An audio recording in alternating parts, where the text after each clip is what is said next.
Niger's military rulers who seized power last week have accused France of planning an attack on the presidential palace to free deposed President Mohamed Bazoum. France has condemned the coup but has not announced any intention to intervene militarily. The coup in Niger follows military takeovers in neighbouring Mali and Burkina Faso in the past 2 years. They've been accompanied by a wave of anger against the former colonial power and a shift towards Russia. To intervene militarily in Niger, France, with the complicity of certain Nigerians, held a meeting at the headquarters of the National Guard of Niger to obtain the necessary political and military authorizations for an attack. Well, that statement came after Chad's president met the coup leaders to negotiate a peaceful end to the political crisis. The West African regional bloc ECOWAS is demanding the junta reinstate the deposed president in 1 week or face the prospect of military action. The coup leaders have in turn warned ECOWAS against any military intervention. Bernard Smith is standing by for us in Paris. First, let's go to Ahmed Idris. He's live for us in Abuja. So, what details are coming to light, Ahmed, about the allegations of a French plan to intervene militarily? Exactly. The accusation came from the military authorities, a spokesman, the main spokesman of the junta in Niamey. He alleged that there was a meeting at the Guards Brigade involving former ministers and, of course, some elements within the army authorizing the French to take action so as to attack the presidential palace and also target certain military officers in the country. But that's the body language, that's the action, that has been seen in the action and utterances of the coup since day one. That has whipped up already existing sentiments, anti-French sentiments in Niger, and this one boiled over yesterday on Sunday when we saw thousands of people out on the streets demonstrating against France, asking for Russia to come in, and also some of them even broke away from the larger crowd and attacked the French embassy in Niamey. Sami? And Ahmed, what can you tell us about reports of ministers being arrested in a crackdown? Well, there are reports of dozens of arrests so far, but 8 prominent members of the Bazoum government or cabinet or people aligned to him have been arrested. Among them, the most prominent among them, the Minister of Petroleum Resources, and surprise, surprise, son of former President Mohamed Idris, who is the Minister of Petroleum in that country.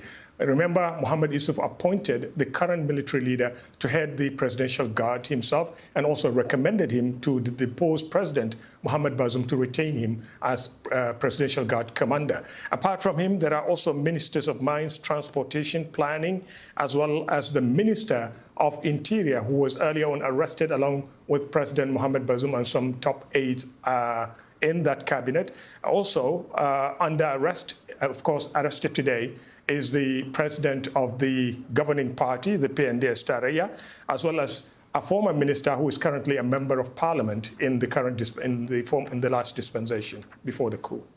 Ahmed, we've still got more to talk to you about, so stay with us for a second. But I know we've shifted gears a little bit, but let's come back to the issue of those allegations of a French military intervention plan.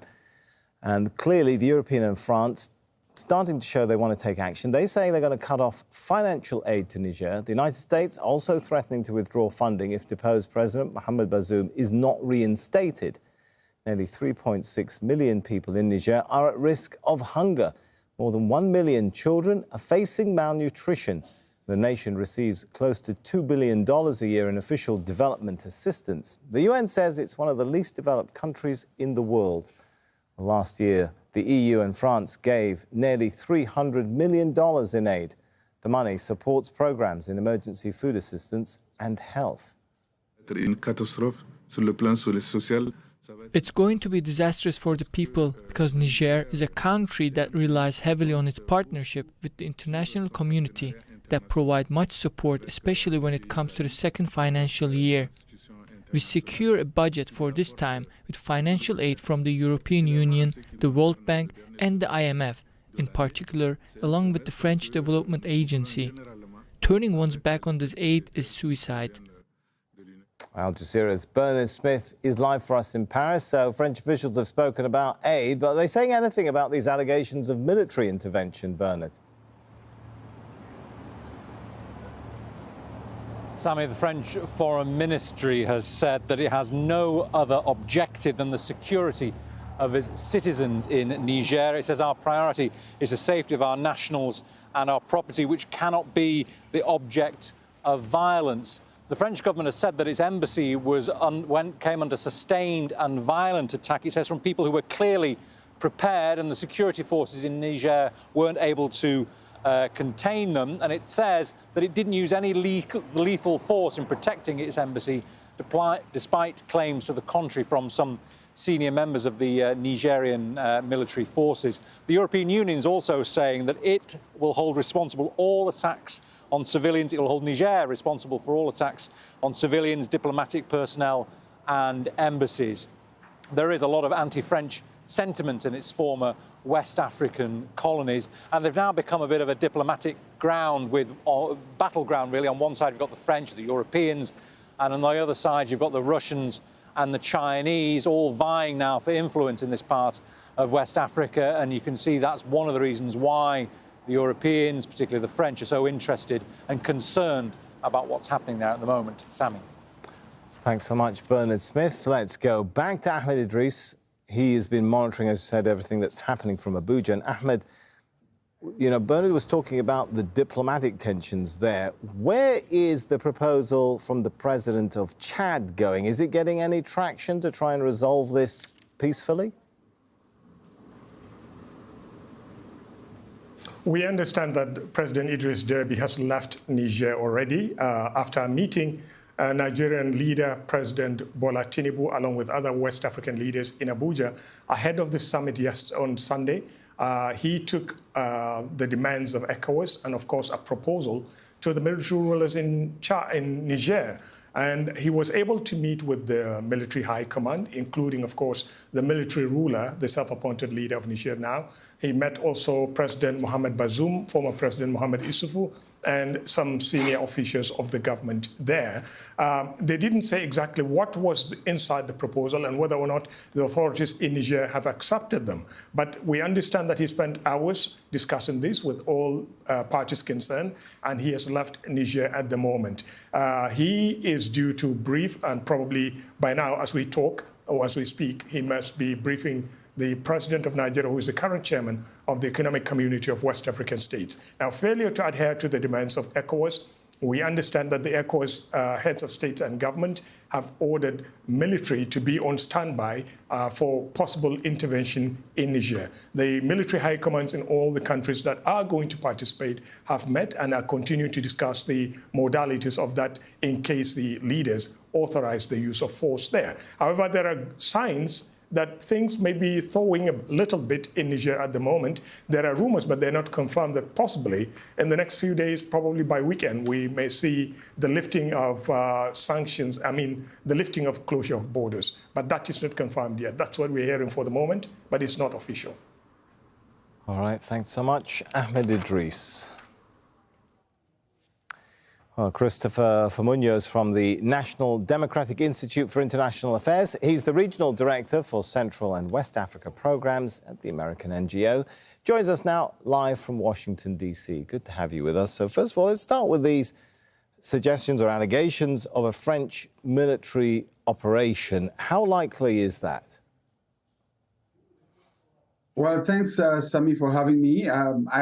If this were not a serious question, I would just laugh it away, because no country that's credible, that's experienced, would go hold a meeting in the capital city of its country being controlled by a junta to discuss how to take military action. So I would just, it's true that the French have become the straw man in the Sahel, but I wouldn't put a lot of stock on the alleged meeting.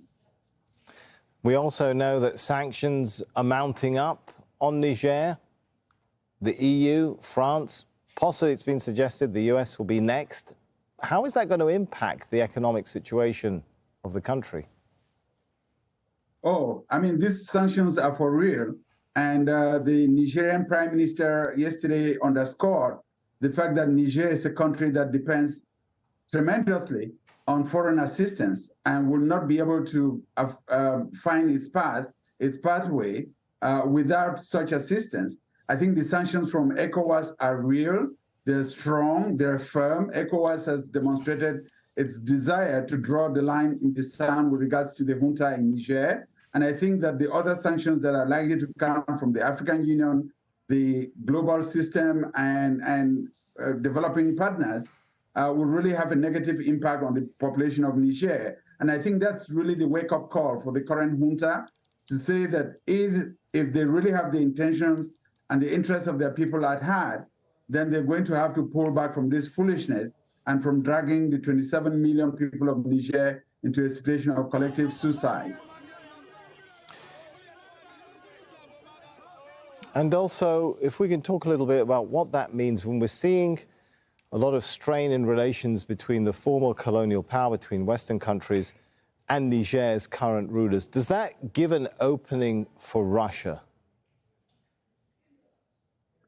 Well, some people would immediately see the fact that a few Russian flags were waved at the pro-junta demonstration yesterday as a sign that that may provide an opening for Russia. But I would hasten to add that even this morning, we had the Kremlin saying they would want to see a return to legality in Niger.